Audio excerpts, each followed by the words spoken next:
Venha viver para Águeda. Nós encontramos a sua casa de sonho.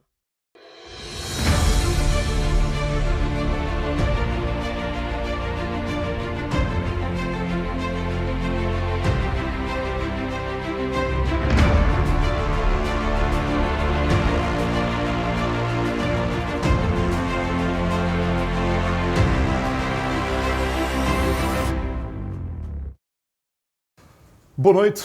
Hoje chegamos à 60ª Tribuna Soberana, protagonizada por esta dupla de comentadores.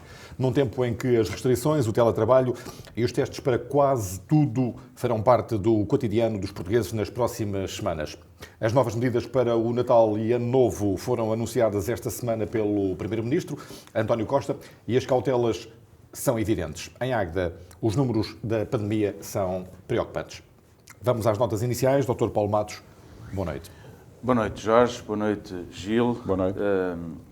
Já não trazia um livro há algum tempo, mas trago hoje um livro de uma autora italo-americana que se chama Mariana Mazzucato, que escreve um livro que se chama Economia de Missão, um guia ousado e inovador para mudar o capitalismo. Ora bem, isto parece muito intelectual, mas é um livro interessantíssimo para os novos tempos, na medida em que esta autora refere que a única forma de mudar o capitalismo, mudando mentalidades, não é fazendo com que o governo seja mínimo, como hoje se discute muito. Os liberais, que estão muito na moda, acham que quanto menos governo, melhor, e quanto mais iniciativa privada, melhor, e isso não é bem assim. Como eu sou um social-democrata, gosto que me digam que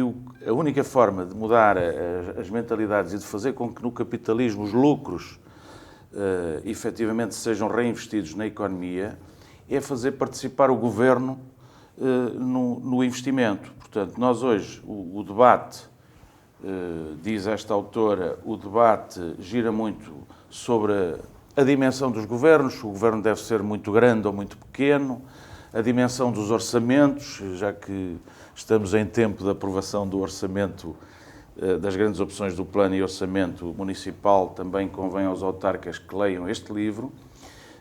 Esse debate deve ser,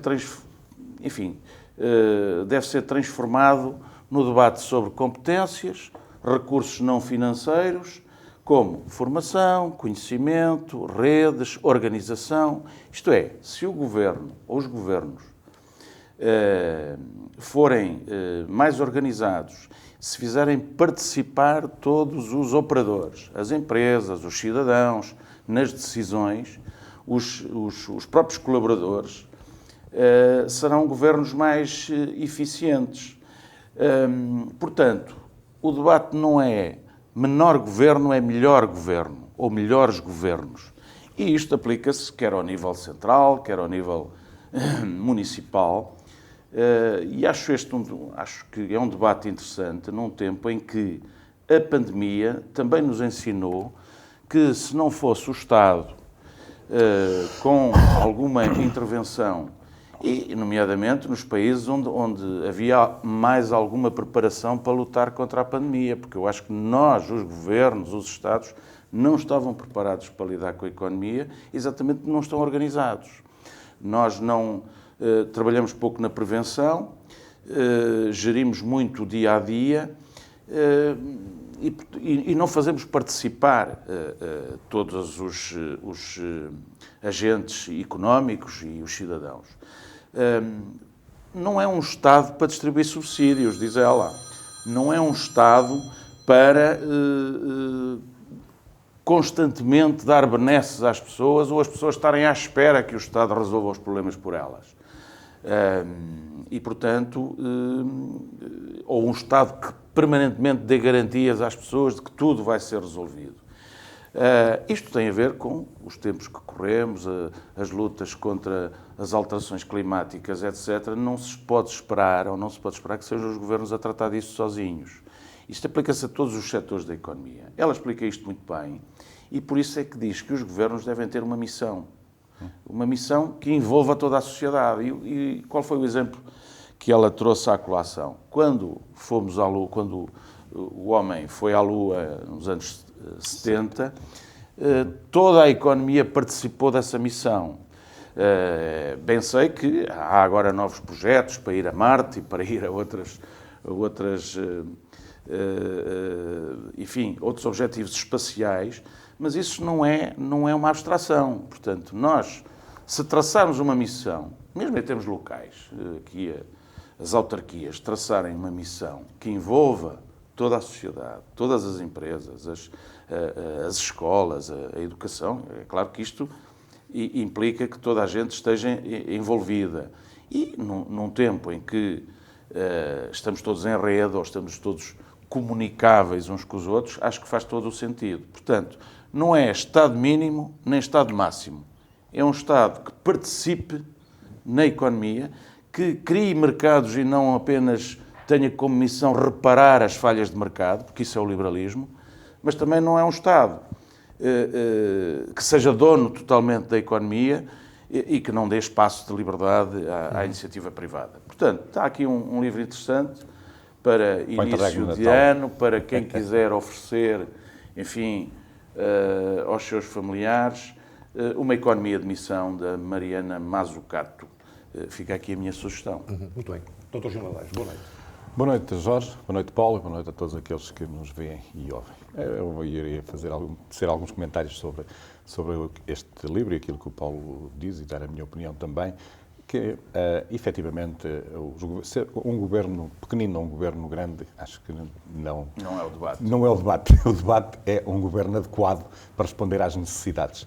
E isto leva para quase tudo, que não é muita economia de Estado, não é muita economia privada. É a combinação das duas, é com que as duas façam evoluir o país e evoluir as sociedades. É isto que eu acho que deve estar. Agora, disseste aí coisas que são basilares e que têm estado ao lado do debate e que têm passado muito completamente obscurecidas na espuma dos dias, não é? Que é a organização, mais organização, a todos os níveis. Nós não temos planeamento, nós, portugueses, temos muito poucas coisas planeadas. Quando fazemos coisas planeadas, fazemos ao mais alto nível. Muito centralizadamente. Planeamento muito centralizado. Não. Por exemplo, lembro um caso de uma Expo, de um europeu de futebol, etc., que são organizações que obrigam a que haja organização e que sejam planeadas. E quando planeamos, quando nos dedicamos a planear, as coisas acontecem e com uma qualidade muito superior. Quando fazemos no desenrascanço do dia-a-dia, deixa estar, é aquele desastre que vamos assistindo, porque isto é de tropeço em tropeço até a ir empurrando. Até a derrota final.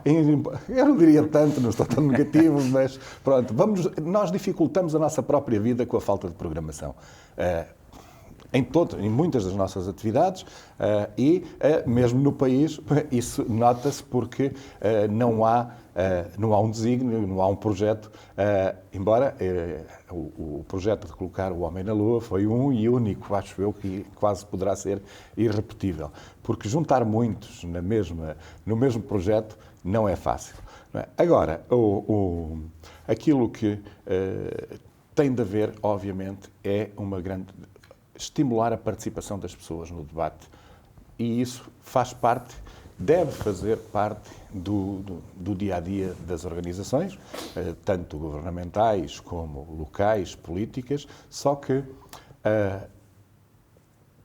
tem aí umas dificuldades de gestão, porque vão surgir vozes discordantes. Depois também há o papel da comunicação social, que um diz que está mal e aquilo é notícia de primeira página, enquanto houve 50 que estiveram de acordo, não é? E depois que dificulta esta gestão. Mas o debate é sempre produtivo, sabendo que temos de chegar a uma altura em que alguém tem de decidir e tem de ser decidido.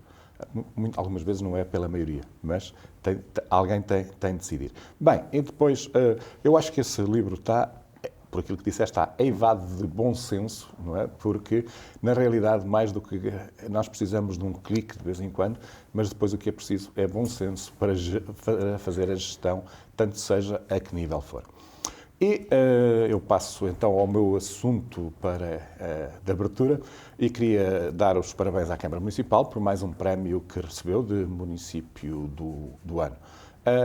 É sempre bom vermos referidos pelas boas razões o nosso município. Agora, eu esperava que fosse por uma iniciativa nova, porque no passado havia um princípio que era que a iniciativa que tinha sido já galardoada não era repetida. Portanto, aquilo que se verifica foi pelo Agitagda, não é? E, portanto, há uma repetição. E aquilo que nós necessitamos é que sejam mantidas a qualidade das iniciativas e outras surjam para mobilizar, sim, também as pessoas, não só na área dos acontecimentos culturais, mas de outras áreas, para que afirmemos o concelho e recebamos muitos prémios. Muito bem, estão definidas as prioridades da Câmara de Águeda para 2022. As grandes opções do plano e orçamento foram aprovadas com 3 votos contra, 2 do PS e 1 do CDS-PP. Dr. Paulo Matos, pode dizer-se que este é o típico documento de início de mandato? Bem, todos os orçamentos e opções de plano refletem as políticas e as intenções dos governos, nomeadamente dos governos locais. Eu tenho alguma dificuldade já em conviver com esta prática muito habitual de os governos apresentam os planos e as oposições votam contra, todos contra. Quer dizer, não há nada de positivo, é tudo negativo. Mas, por outro lado, os governos também não se preocupam, muitas vezes, em traçar as tais metas de missão e de desígnio e transformam os orçamentos em copy-pastes dos orçamentos anteriores e mais uns números e acabamos por ter quase sempre os mesmos objetivos. Este orçamento, daquilo que pude ler, e não fui exaustivo na leitura, tem o que todos têm tido, são empolados, as taxas de execução são mínimas, há algum déficit em perceber o que é que se programa para o pós-pandemia, portanto, o que é que a autarquia prevê. Também não se percebe, e esse levantamento se calhar está por fazer, que valores é que a autarquia tem recebido para custear, do Poder Central, para custear a pandemia. O que é que se projeta em termos financeiros para a recepção de competências, porque estamos num tempo em que as autarquias, e nomeadamente a Águeda, também têm que decidir se vai receber determinadas competências, nomeadamente na área da saúde. E, portanto, nós temos um orçamento que tem em conta os investimentos que já estão em curso, programa uma grande obra que é o mercado municipal. Naturalmente que há o enquadramento da autarquia no plano de recuperação e resiliência com a questão das redes rodoviárias, nomeadamente a ligação à Águeda Aveiro, a ligação do Parque Empresarial do Casarão ao IC2. Considero emblemáticas dois objetivos traçados no orçamento, que é o enquadramento do Águeda Aveiro e a estratégia local de habitação. Foi aquilo que me chamou mais a atenção. Desculpa, Paulo. Sendo certo, eu já Não, eu só queria que explicasses melhor porque é que a estratégia local de habitação tu consideras relevante. A estratégia local de habitação é um objetivo. A autarquia propõe-se reabilitar o parque habitacional de Voluto, propõe-se comprar frações autónomas num mercado de habitações ou que permita subarrendar depois essas frações. Propõe-se conceder incentivos à recuperação de imóveis, enfim, degradados, mas numa estratégia. O que é uma estratégia local de habitação? Mas não é com 1000 euros. Criar... Vai fazer isso tudo. Não, isso essa é uma verba simbólica. Não me parece... Lá está. Os orçamentos são... os dinheiros são mal distribuídos para os objetivos que se traçam. Quer dizer, se tem uma estratégia local de habitação, tem que se ter, obviamente, recursos financeiros alocados com mais expressão. Ou então é uma mera figura de retórica, isso concordo. Mas não deixa de estar traçado este objetivo, não é?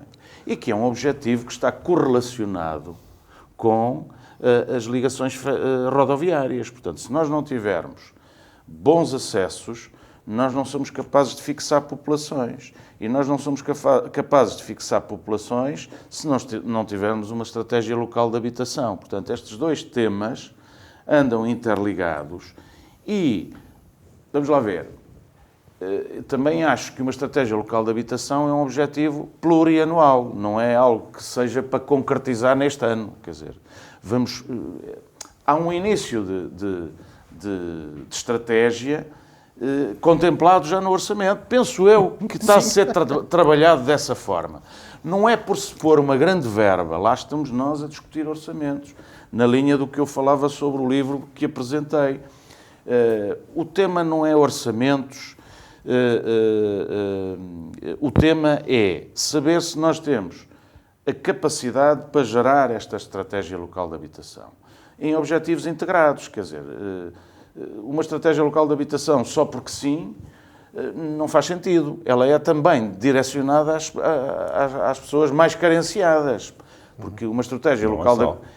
Mas deve ter um foco prioritário nessa área, porque, vamos lá ver, criar habitação é criar todo um conjunto de envolvências que permitem depois que as pessoas gostem de viver em Águeda, e para gostarem de viver em Águeda tem que ter atratividade, tem que ter,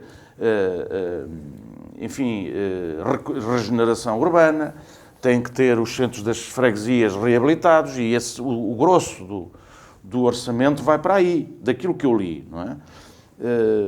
E, portanto, pediram para eu fazer uma análise, dentro da análise que eu posso fazer, do pouco tempo que tive para ler o orçamento e as grandes opções, eu destaco estas duas áreas. Portanto, as áreas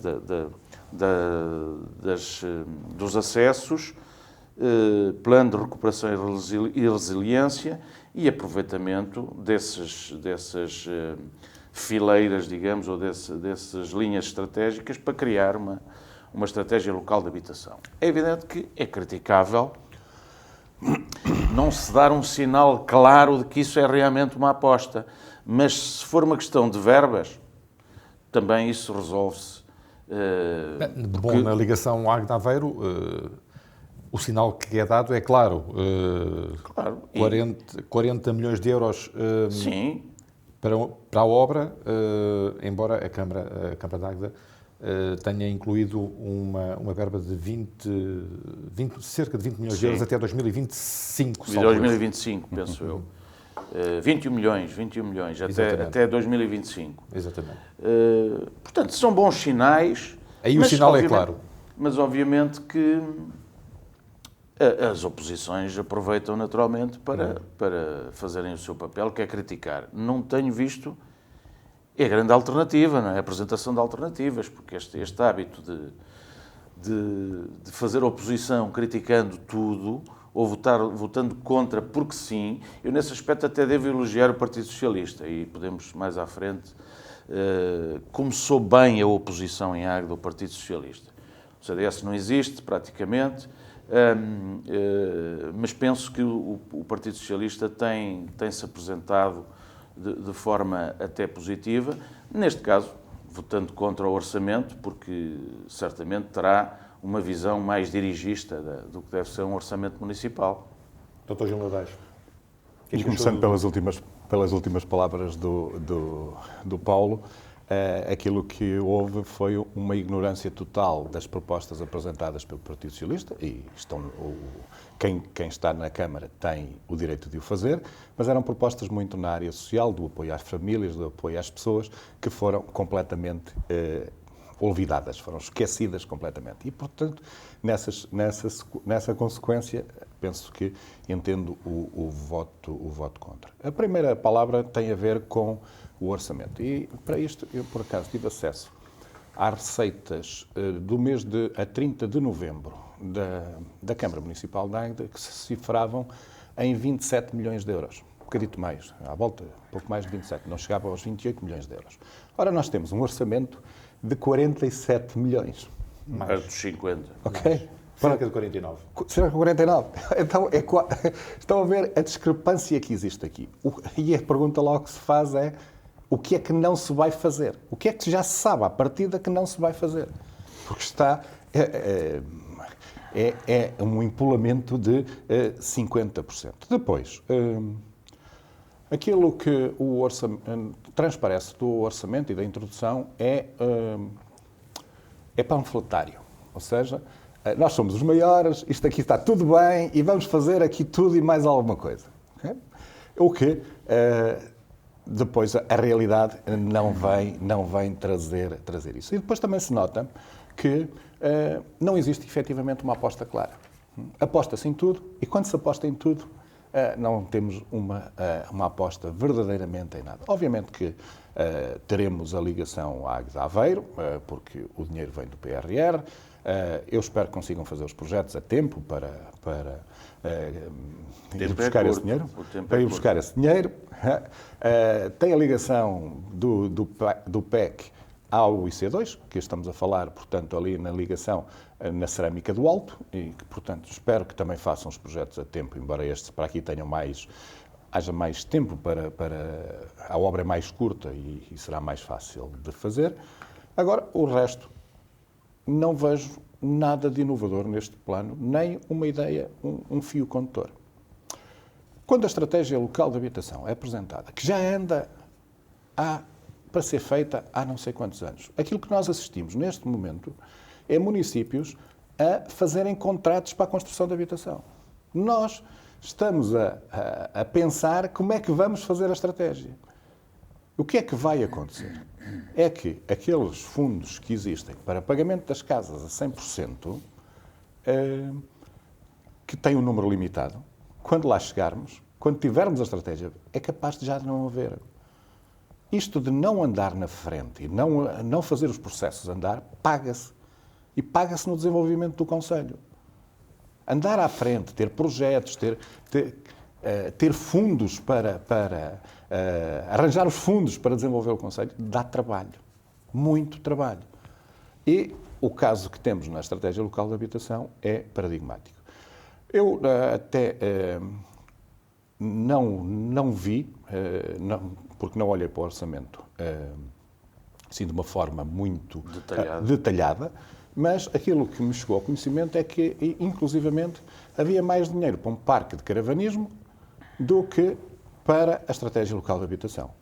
Isso é o soundbite do CDS, que não acrescenta nada de novo. Desculpa, mas aquilo que está errado na Estratégia de Habitação, e tu disseste aí coisas positivas, mas comprar frações. Onde é que se compram frações em Águeda? A construção não há assim tanta neste momento. E quantas é que o município se compromete a comprar? Políticas de apoio à regeneração, isso já houve, já está batido. Aliás, se não há neste momento, é um erro. Porque eu acho que devia haver permanentemente para apoiar as pessoas e ajudar as pessoas a reabilitar o edificado. Aquilo que eu estou convencido é que vamos chegar ao final deste ano e teremos a estratégia local de habitação talvez aprovada, mas muito pouco mais do que isso. E isso é uma das lacunas principais que nós temos em Águeda neste momento, é a falta de habitação. Eu sei, conheço por dentro os problemas que têm os empresários em ter aos trabalhadores, casas para os trabalhadores.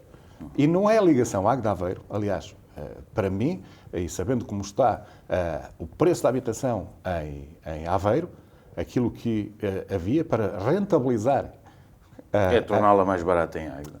Era um forte investimento em terrenos, aquilo que se fez para o parque empresarial, sim.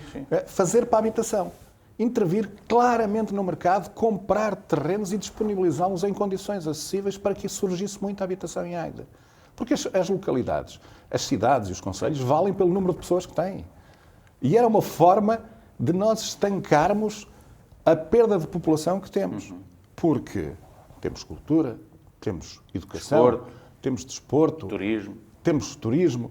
E na cultura e no turismo, acho que as verbas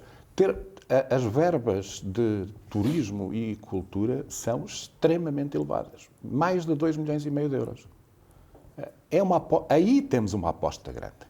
Mas temos uma infraestrutura grande, temos um centro de artes, temos bandas de música, temos folclore, temos muita coisa que podemos aproveitar hoje. Mas está a ser aproveitado. Somos ricos nessa área. Não, mas somos ricos para fazer o quê? Okay?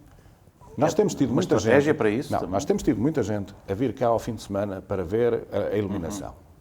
O que é que fica desse investimento, okay, e dessas pessoas que vêm cá? Eu já referi isso uma vez, que devia ser potenciado algumas coisas. É porque isto não interessa só trazer as pessoas. É aquilo que elas podem movimentar no concelho. Porque trazer... ok, vêm, somos mais conhecidos, mas temos de movimentar isto economicamente, tem de haver uma estratégia. E é isto que integrada. Eu acho que... Exatamente. Eu acho que é isto que falta. Em termos do plano, é um plano normal, de continuidade, que na sua introdução diz que apregoa que vai fazer tudo e mais alguma coisa, mas que depois vamos ver o que é que vai concretizar. Aquilo que eu gostaria de saber é o que é que vão caber nos 30 milhões ou 30 e poucos milhões que tem o orçamento. Portanto, há 17 ou 18 milhões de verbas alocadas que não têm cabimento no orçamento. 30 milhões se as comparticipações da Europa forem generosas. Mas se as receitas a dezembro são 27 milhões, portanto 30 milhões, eu acho que é fazível. 27 milhões é fazível. Já agora, só para falar na regeneração urbana. A regeneração urbana, mas isto até nem é só um problema da Águeda, é um problema, um problema do país. É que está a ser aproveitada para refazer as mesmas obras nas mesmas condições. Muda-se os materiais. Tu antigamente, desculpa só interromper, estás a dizer isso, de fazer as mesmas obras, tu tinhas outra estratégia, que era destruir as obras que já estavam feitas e fazer outras. Mas a regeneração urbana é... Na regeneração urbana. A regeneração urbana é isso. Okay? Não, regenerar não é destruir para fazer de novo. Não, desculpa. Regenerar depende do conceito de regeneração. Qualificar. Vamos lá ver. Se nós temos um auditório que tem más condições acústicas, que ninguém utiliza, aquilo que temos a fazer é deitá-lo abaixo e fazer outra coisa. Porque se não está lá, é só um monte de betão, temos de o pôr abaixo. Isto não tem nada a ver. Agora, aquilo que existe é que os conceitos e para onde o mundo tende, ou a Europa tende, é para uma fruição do espaço público pelo pedestre e pelo ciclista. E aquilo que nós continuamos a ver na regeneração urbana, é que esta componente é deixada de fora, praticamente, é ignorada. Eu assisto a estreitamento de passeios, para colocar mais estacionamento ou para alargar a faixa de rodagem dos carros. Isto é exatamente ao contrário daquilo que se está a fazer pela Europa e das políticas europeias que estão a ser implementadas. Ainda há poucos dias, a Europa lançou mais uns documentos em que define claramente para onde é que vai o sentido da mobilidade. Entre as grandes cidades, comboio. Dentro das cidades, mobilidade sustentável. A pé e bicicleta ou parecido com a bicicleta. Okay? E então, aquilo que nós temos aqui assim na nossa regeneração urbana é que temos uma estrada, mantém-se a mesma estrada, muda-se os materiais dos passeios ou não muda os materiais dos passeios e só pôs-se mais umas árvores, árvores, não se põe. Do teu ponto de vista, só se faz manutenção do espaço e não se recria algo novo. Não se começa. É porque as cidades que nós temos foram criadas na visão da centralidade do carro. A centralidade que agora temos de fruição da cidade é para as pessoas. O carro é importante, mas é para as pessoas se deslocarem. Não é primordial. O primordial é a pessoa ter possibilidades de usufruir o espaço público e sentir-se bem no espaço público que medeia, que está junto da sua casa e ao seu redor. Gil, se me permites, na sequência do que o Gil está a dizer, há aqui um problema que muita gente tem alertado para esse problema, que é a regeneração é muito feita na Baixa, muito à volta do centro, digamos, onde há eventos culturais e desportivos até, e há um divórcio entre a Baixa e aqui a zona da Alta da Águeda. Eu conversava há dias com uma senhora aqui que tem um estabelecimento comercial na Avenida e ela dizia-me que há uma Águeda para depois do Tribunal e há uma Águeda para cima do Tribunal, isto é, as pessoas, como nós temos visto, têm-se concentrado muito na Baixa, as que nos visitam, e durante a semana, pelo menos, ao fim de semana, já se dispersam mais. Mas durante a semana os estabelecimentos comerciais aqui da Alta, para cima do Tribunal, estão vazios, incluindo as pastelarias que sofrem com isso. Aliás, a senhora com quem eu falava era uma dona de uma pastelaria. E, portanto, tem que haver um maior equilíbrio nestas intervenções, quer da regeneração, quer depois da criação dos eventos, para envolver aqui a zona mais alta da Águeda. Por outro lado, eu queria aproveitar e mais uma vez, eu hoje estou muito elogioso relativamente ao Partido Socialista, porque entendo que quando se intervém bem, nós devemos elogiar isso. Eu penso que o Partido Socialista chamou a atenção para algum descuido que tem havido da Câmara Municipal com a situação pandémica, quer dizer, a permissão das aglomerações de pessoas sem algumas regras pré-definidas pode-nos trazer problemas. Eu não faço ideia, porque não consigo fazer essa relação, porque não domino a área, mas entre o número de infectados que nós vamos tendo, é evidente que as pessoas que vêm podem trazer infecção ou podem levar quando se vão embora, mas nós temos um elevado número de infectados e eu não sei se pode estar relacionada com esta situação de falta de organização de cuidados básicos, como manter distâncias ou até o acesso ao nosso ex-libris Pai Natal. Devia ter ali algumas regras, porque há grandes aglomerações ao fim de semana. É brutal a quantidade de gente e de carros que nos visitam ao fim de semana. E bem sei que a maior parte das pessoas cumpre regras e utiliza a máscara, mas eu passei por lá e vejo muita gente que não cumpre regras absolutamente nenhumas, e isto é perigoso. Pois, efetivamente, no passado fim de semana e já noutros, a Baixa não se rompia. As pessoas estavam quase umas em cima das outras. Mas eu ia aqui retomar a regeneração pormenor. E também não percebo porque é que alguns estabelecimentos comerciais, restaurantes, fecham ao fim de semana. Provavelmente porque não têm capacidade para dar vazão à quantidade de pessoas que quer almoçar, quer lanchar, etc. Portanto, temos aqui uma contradição. E também falta de pessoal. E também falta de pessoal, etc. Qualificado para trabalhar na restauração. Mas sobre medidas de proteção e não sei quanto, eu já falei há um ano atrás e, portanto, não volto já avisamos a referir essa muitas situação. Vezes. Agora, sobre a regeneração urbana e as queixas das pessoas da Alta, eu lembro-me perfeitamente que quando entrei para a Câmara, a primeira ação que desenvolvemos de tentativa de dinamização do comércio, e foi aqui na Avenida, tivemos quase uma revolta dos comerciantes, porque interrompemos o trânsito, há que del rei que o trânsito tinha de passar, não é? E nós tínhamos acontecimentos para chamar pessoas que iriam às lojas, mas há que del rei que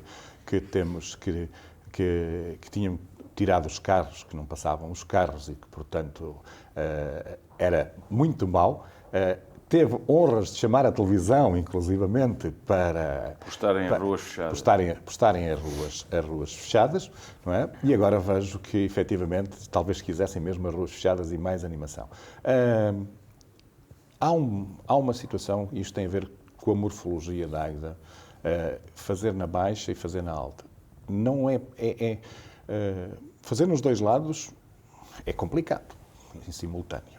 Mas é difícil mobilizar as pessoas da Baixa para virem até à Alta. Porquê? Porque há um grande interregno, aquela subida toda até ao Tribunal e por ali fora, há um grande interregno de em que não há estabelecimentos, não há um espaço neutro. Há um espaço neutro que é difícil de mobilizar e que é bastante grande.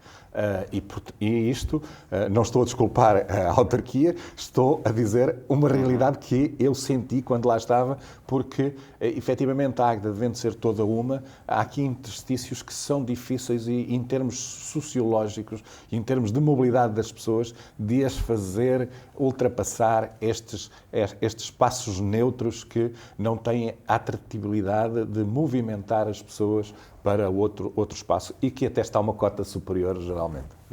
Muito rapidamente, o Congresso do PSD e a aproximação de Rui Rio a António Costa a um mês das eleições legislativas marcaram e marcam o noticiário nacional dos últimos dias. Dr. Paulo Matos, foi a Santa Maria da Feira. O que é que achou do Congresso do PSD? Não fui, mas acompanhei pela televisão, o essencial. Dois bons discursos de Rui Rio? Sim, quer a abrir, quer a fechar. Discursos bem organizados. O primeiro mais para dentro do partido e o segundo mais para fora, em termos de dizer ao país o que é que o PSD apresenta. Naturalmente que não tem medidas concretas que é preciso desenvolver em programa eleitoral, mas penso que foi um congresso interessante. É claro que eu não acredito muito na união repentina de toda a gente, quer dizer, aquilo a partir Dizem de os determinada jornalistas altura... que cheira a poder. Cheira a poder, exato. cheira a poder, etc. Há Eu penso possibilidade de poder. nessa matéria até gostei muito de uma intervenção do Rui Esteves, que colocou o dedo na ferida relativamente dizendo mesmo que é uma treta, quer dizer, esta coisa da união, agora vamos todos apoiar o Rui Rio, quando ainda há dias havia divergências internas. Agora, também nos temos que habituar a isso, que os partidos são plurais, têm ideias diversas dentro de si e pronto, nesse aspecto foi naturalmente que é melhor mostrar ao país que se está, ainda que hipocritamente unido, do que ter divisões profundas. E, portanto, eu acredito sinceramente que o PSD se apresente às eleições com uma nova alma. Vejo que, em termos de composição das pessoas que fazem parte dos órgãos internos do partido, é um problema dos partidos hoje em dia. Há pouca novidade, há pouca abertura a pessoas independentes ou da sociedade. Ficamos sempre com a ideia que as equipas são feitas com os fiéis, portanto, as pessoas que são mais próximas das direções e das lideranças. Mas, de qualquer modo, há alguns sinais de alguma novidade. Há uma coisa que ainda hoje, antes de vir para aqui, lia no Público um artigo interessante de uma articulista, que é a Maria João Marques, a dizer que os partidos enfermam de um problema, têm poucas mulheres, portanto, apresentam poucas mulheres nos órgãos. Em 23 membros do Conselho Nacional há 8 mulheres. Perdão, em 70 membros do Conselho Nacional há 8 mulheres e em 23 da Comissão Política Nacional há 6 mulheres. Portanto, isto diz ela que os partidos são associações de homens e isto é realmente preocupante. Das duas uma, ou as mulheres, que não é verdade, não querem fazer parte da política, ou os homens não vão à procura de valores femininos e elas são muitas e, portanto, há que corrigir um bocadinho isto para o futuro, mesmo até na composição dos governos. Também não gosto muito dessa coisa das cotas, porque colocar mulheres só por causa de cotas não se ligou à competência nem ao mérito. Portanto, eu privilegio a competência e o mérito e há muitas mulheres com competência e mérito para integrar os partidos. O PSD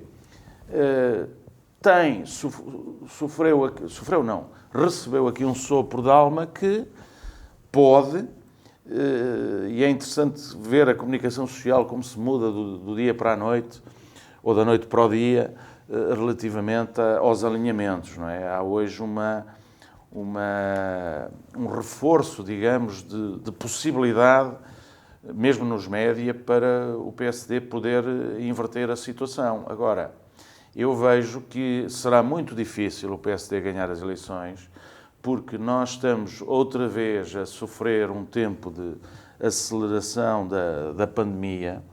E eu penso que nos últimos dias em Portugal não se discutiu mais nada que o foguetório do Rendeiro, o foguetório do Manel Pinho, as medidas de combate à pandemia e agora vamos ficar todos bem e tudo vai correr bem e o Governo está a fazer tudo o que é possível para resolver o problema, e acredito que está, mas há um certo cavalgar desta onda que faz com que seja muito difícil às oposições combaterem o Governo. E, portanto, o PSD tem que apostar seriamente numa estratégia de afirmação política e, como o Rio avisou, há muito pouco tempo para o fazer, não é? O PSD passou o tempo em lutas internas, vai passar o Natal e há 20 dias para a campanha eleitoral. E, portanto, os debates, aposta-se muito nos debates. Eu não valorizo muito os debates, porque o debate aqui é entre o Rio e o António Costa. Portanto, este é que é o mote para as eleições e vamos ver que propostas alternativas.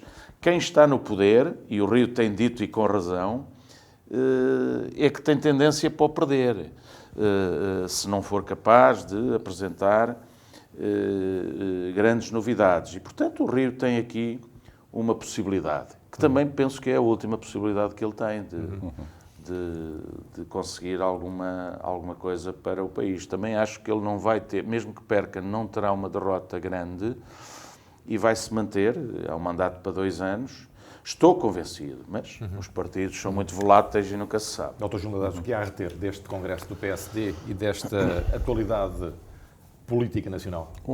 Eu começaria por umas palavras que o Paulo Matos referiu, da hipocrisia, da união.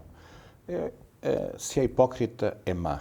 Mas aquilo que deveríamos ter, não só nos partidos, mas um bocado na sociedade, nós temos ideias diferentes e discutimos-las. Mas quando se define um caminho, devíamos alinhar todos por esse caminho, porque seria muito mais fácil e conseguiríamos os objetivos muito mais rapidamente do que eu não estou naquele... Tens de dizer isso à oposição em Águeda.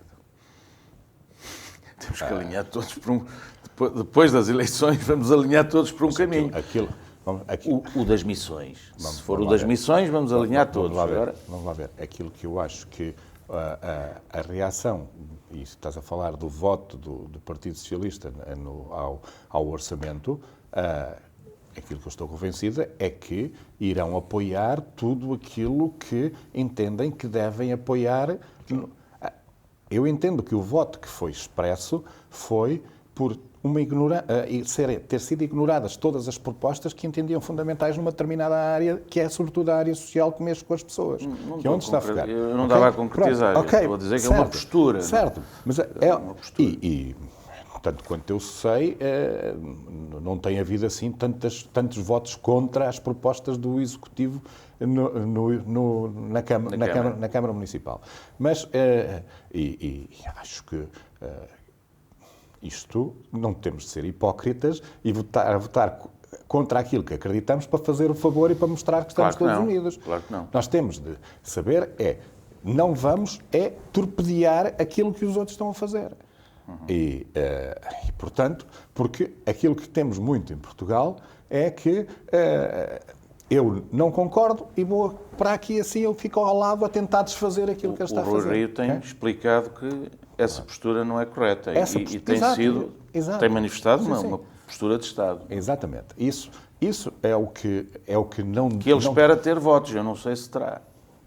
Não sei se as pessoas gostam disso. Preferem a guerrilha permanente, o berrar muito. Olha, eu acho que eu exprimi aqui que pensava que o Rui Rio não ganharia internamente as eleições, embora considerasse que era melhor para o país. Porquê? Porque ele tem sentido de Estado e não está, ou pelo menos tem evidenciado até este momento, que não está na política para fazer guerrilha permanente e oposição para fazer soundbites. Aliás, acho que até tem pouco jeito para soundbites, para dizer a verdade. Claro, não tem muito jeito, não. Isso é mais para os políticos profissionais. Tem pouco jeito para soundbites. Mas aquilo que eu espero, portanto, os resultados destas eleições, acho que está tudo em aberto. O Rui Rio colocou uma pergunta difícil ao António Costa e que não vai ter resposta. não é? Pois não. Porque não pode ter, porque o António Costa tem os seus aliados de esquerda com que poderá precisar deles. Eu continuo a achar eleição. que ele vai manter essa estratégia da aliança ao Bloco e ao PCP. Eu penso que isto está tudo em aberto e aquilo que o António Costa fez de fechar a porta, e, na minha perspectiva, erradamente, ao PSD e ao Rui Rio dizer que preferia ir para eleições do que ter um governo viabilizado pelos votos do PSD, isso agora não se põe, e que vamos aguardar... Foi uma tática. Foi uma tática Mais para do que tentar, estratégia. para reforçar à esquerda que correu muito mal. Estamos aí para eleições por causa disso mesmo. E aquilo que nós iremos, vamos ter uma campanha intensa, os debates também para mim não contam, dificilmente verei algum, teremos uma campanha intensa e depois o povo exprimirá a sua vontade. E depois haverá geometrias variáveis, há um que ganha, de certeza, os outros têm menos votos e depois vamos ver o que é que fica. Costa é que introduziu a novidade em Portugal de governar quem não ganha eleições, mas isso Sim, legitimamente. Certo. Mas isso é uma prática normal noutros países. Claro. Portanto, e aquilo que nós vamos assistir cada vez mais, ou que estamos a assistir noutros países, é uma pulverização dos partidos e haver acordos. Aqui, também não temos de ser dramáticos, não é? Porque...